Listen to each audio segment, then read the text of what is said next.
Back in 2006, Ronaldinho was at the height of his career. He had been honored as the world's best player for 2 consecutive years and had won the Champions League trophy less than a month before the World Cup. His image was larger than life, with fans confident he would once again be crowned the world's best. Yet, in a dramatic twist only 18 days later in Brazil, angry crowds burned down his statues in protest. His on-field performance declined sharply as he exited the tournament without scoring a single goal. To make matters worse, he was outshined by a 34-year-old Zidane, who was nearing retirement. This harsh defeat deeply affected Ronaldinho, whose off-field conduct exacerbated the situation. As his teammate Alexander Leb famously pointed out, Ronaldinho was known to arrive at training either intoxicated or hungover. It wasn't long before he spent nearly a year away from playing for Brazil, and soon enough, Guardiola essentially dismissed him from Barcelona, labeling him a detrimental influence on Lionel Messi. After his troubles in Europe, his time at AC Milan was equally challenging. He was now a shadow of his former self, his reputation tarnished. However, 2 years into his Italian tenure, he reversed his fortunes by emerging as his team's top scorer and the country's leading assist provider. Averaging a goal contribution every 98 minutes, he reminded everyone of his undeniable talent. Back in Brazil, polls indicated that 89% of the population wanted him to represent the nation in the 2010 World Cup.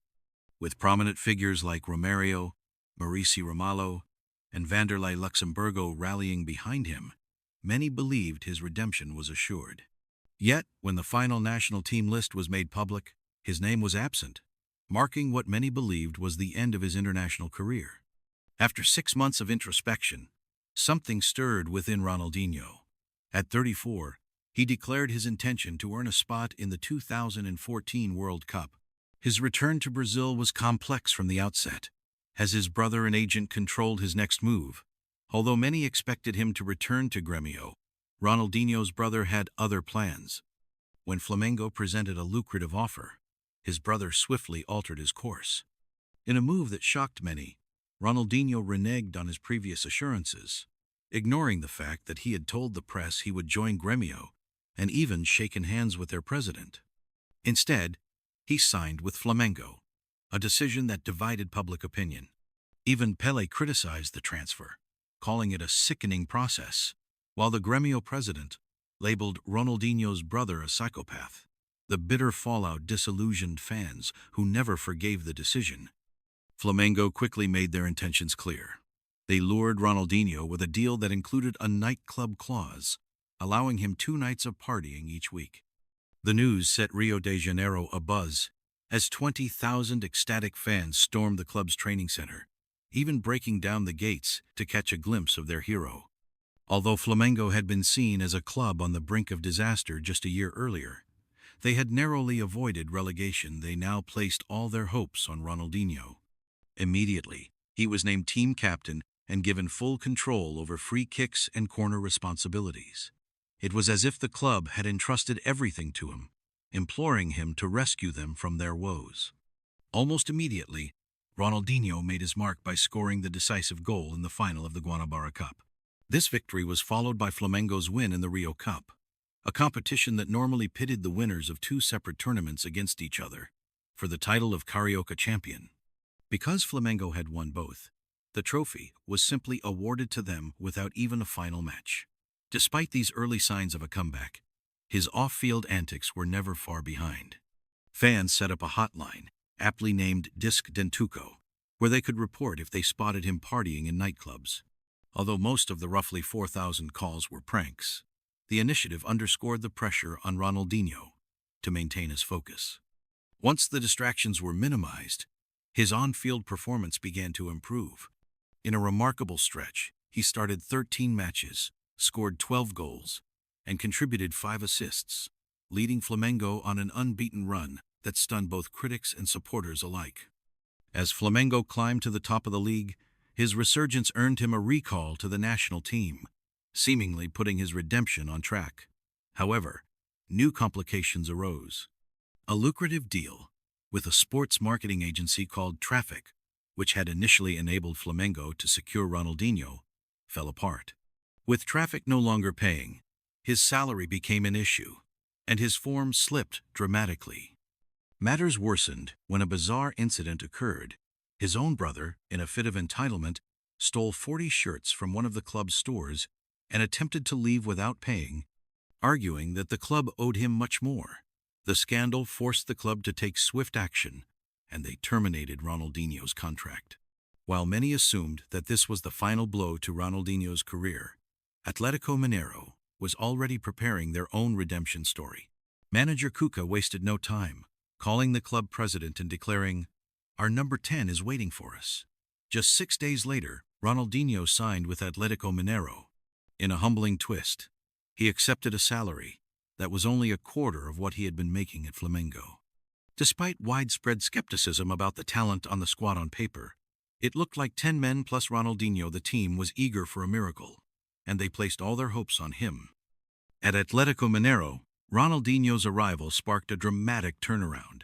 He led the team on a 14-match unbeaten streak, scoring crucial goals and providing vital assists.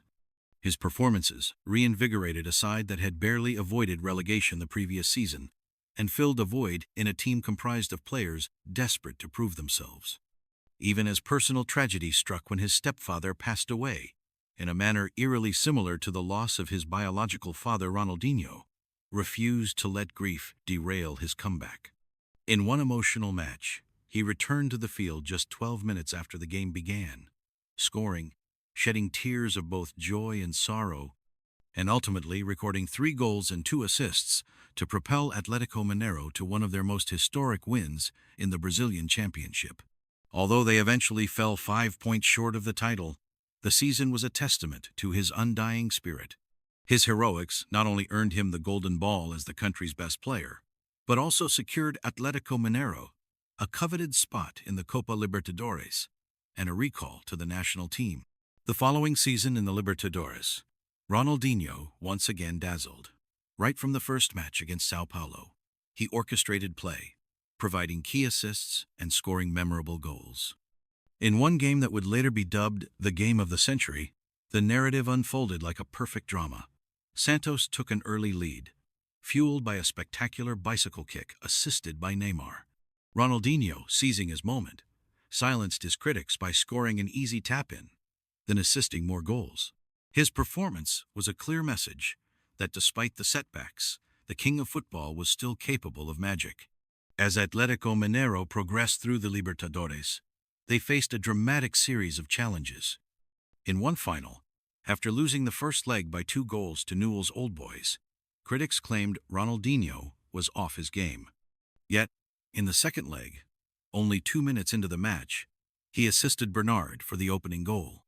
Even as the team struggled, and with the stadium lights unexpectedly going out, the squad rallied together.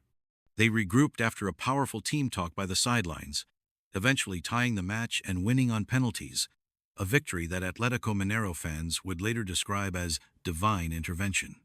Ronaldinho's influence was not limited to continental success. Throughout his time with Atletico Mineiro, his leadership and brilliance kept the team in contention, even in the face of adversity. When personal loss struck, he channeled his pain into inspiration on the pitch. In one of the most emotional matches of the season, he played through tears, scoring and assisting in a performance that not only lifted his team, but also won the hearts of the fans. His efforts led Atletico Mineiro to secure qualification for the Copa Libertadores once more, reaffirming his place in the national team and reminding everyone that his best days were not behind him. Despite his dramatic return to form, fate would soon deal Ronaldinho another cruel blow. Shortly after Atletico Mineiro lifted the Libertadores, he suffered a severe thigh injury that ruptured his muscle. The injury sidelined him for months, and he never quite regained the form that had once made him a global icon. His World Cup dream faded, but at 34, he was still honored as the South American Player of the Year, cementing his legacy as one of football's most resilient and dramatic figures. From the heights of global adoration to the depths of scandal and despair, and finally to a stirring, unforgettable comeback, Ronaldinho's story is a saga of genius, grit, and redemption. His journey is a testament to the unpredictable nature of football, and the undying spirit of a true legend who, against all odds, managed to rise again and silence his harshest critics.